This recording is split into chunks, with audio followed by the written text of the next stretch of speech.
और एमबीबीएस की एक बहुत प्यारी और बहुत खास बात बताता हूँ। जो बच्चा ज़्यादा मेहनत करे या एमबीबीएस के पीछे भागे, ज़रूरी नहीं कि एमबीबीएस की सीट उसे चुने। एमबीबीएस की सीट बच्चों उसे चुनती है। NEET 2026 is not about the talent बच्चों। NEET 2026 is not about the mind game बच्चों। It's about the 90 to 95% questions, even more than 95% questions are directly from. Hello students, how are you?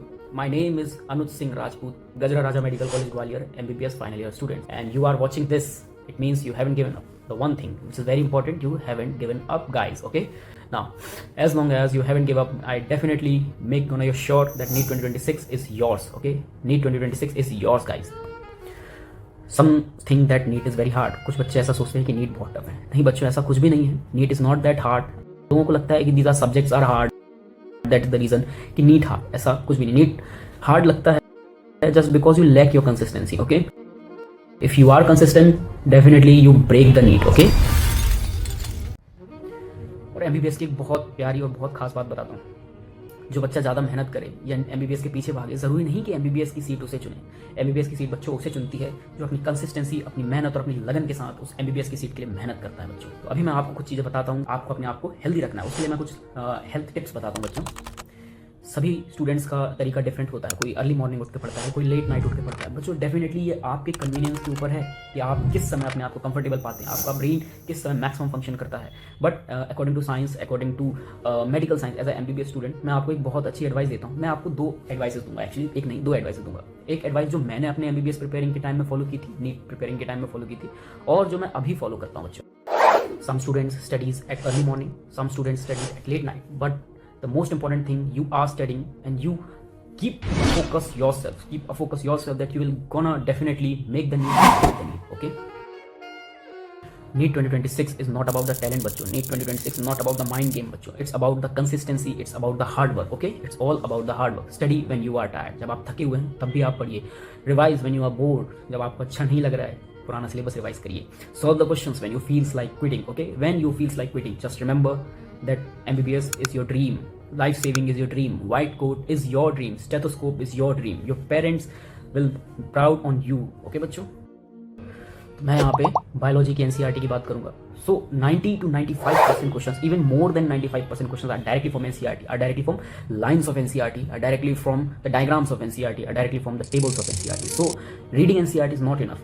You have to make yourself master in NCERT. And do the second thing, NCERT को as a student कभी read मत करिए। NCERT को as a examiner read करिए बच्चों। Examiner इस line से और इस लाइन से क्या क्वेश्चन बना सकता है, ये आपके दिमाग में हमेशा चलते रहना चाहिए। ऐसा नहीं है कि आपने एनसीईआरटी लाइन बाय लाइन पढ़ ली। नहीं बच्चों, ये उतनी ज़्यादा हेल्प नहीं करेगी आपको। आप एनसीईआरटी एक लाइन पढ़िए, उसके बाद डिसाइड कीजिए कि एग्जामिनर इससे क्या क्वेश्चन बना सकता है, क्या एग्जामिनर इससे कोई क्वेश्चन बना सकता है, क्या एग्जामिनर इसमें कुछ नई not, is correct, is not correct add करके कोई नया क्वेश्चन बना सकता है बच्चों।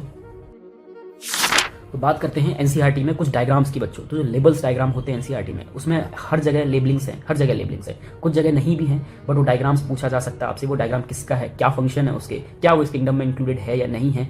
ठीक है, ईच लेबलिंग इज इंपॉर्टेंट बच्चों। अगर वो लेबलिंग एनसीईआरटी में दी हुई है, definitely it make a question for you. Okay, remember that, it make a question for you, never forget it.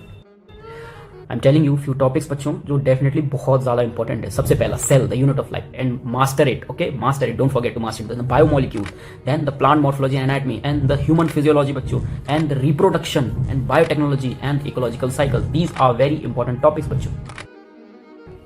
Okay, कुछ कॉमन मिस्टेक्स जो डेफिनेटली बच्चे करते हैं, like what are the common mistakes that you are doing. Okay, reading the multiple guides before the NCERT. नहीं बच्चों, NCERT is your one and one holy book. Okay, सबसे पहले biology के लिए आप अपनी एनसीईआरटी को मास्टर करिए, उसके बाद आप किसी और दूसरी बुक पे जाएंगे। ठीक है, एंड इग्नोरिंग डायग्राम। कुछ बच्चे क्या करते हैं, जो डायग्राम्स हैं, कुछ इंपॉर्टेंट डायग्राम्स हैं, उन्हें इग्नोर कर देते हैं बच्चों। डेफिनेटली आपको ये नहीं करना है। Then skipping the ecology and the plant physiology, ये बहुत इंपॉर्टेंट टॉपिक्स है बच्चों, बेस बनाते हैं आपका। कुछ बच्चों को लगता है कि ये टॉपिक्स बोरिंग हैं, ये टफ हैं, ये नहीं कर पाएंगे। नहीं बच्चों, आपको इनको मास्टर करना है। याद रखना, इस सबसे पावरफुल दुश्मन से आप अभी भिड़िए, अभी हराइए उसको, अदरवाइज बाद में और पावरफुल होकर आएगा। Okay, so beat your enemy as powerful as you are. वैसे तो एनसीईआरटी का हर एक चैप्टर इक्वली वेटेज रखता है, बट फिर भी मैं आपको कुछ चैप्टर सेलेक्ट करके लेके आया हूं जो डेफिनेटली वेटेज वाइज आपको हेल्प करेंगे। सबसे पहले high weightage. Okay, high weightage chapters, उसमें अपना आ जाएगा human physiology, genetics and evolution, ecology, reproduction, biotechnology बच्चों। Now the medium leading topics are cell biology, plant physiology and the microbiology बच्चों। Okay, and the low, but आप definitely इन्हें इतना लो weightage मत समझना, आपको ये सारे करने हैं क्योंकि क्वेश्चन तो डेफिनेटली इनसे भी बनते हैं। Plant morphology, anatomy, animal kingdom. Okay बच्चों, definitely NEET is not outside from the NCERT, your distractions are, remember that. NEET का एक भी क्वेश्चन एनसीईआरटी के बाहर नहीं आता, बट आपके डिस्ट्रैक्शंस डेफिनेटली एनसीईआरटी के बाहर से हैं बच्चों। You master your NCERT line by line. When you feels like quitting, just remember why you started. You started for the title doctor. You started for white coat, and you started for this stethoscope, बच्चों. This stethoscope, बच्चों. ठीक है? You started for the respect. You started for the pride. Okay? Now close the video and start studying. ठीक है? Bye bye, बच्चों. अपना ध्यान रखिए. और yes, you are the doctor. You are the future doctor, बच्चों.